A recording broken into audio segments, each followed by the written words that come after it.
Sovet İttifaqı qəhrəmanı Azərbaycanlı Mehdi Hüseynzadənin Almanlar tərəfindən vurulduğu kənddəyik.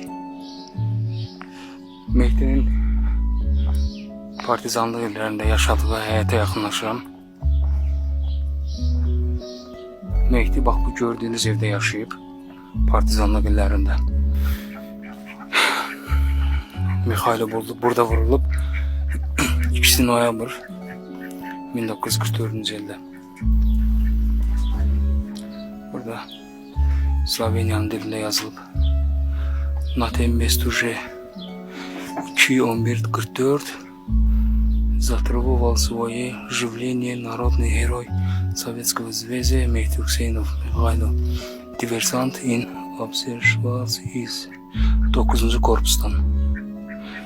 Mehdi'nin belə deyək qəbridir. Uyuduğu yerdə.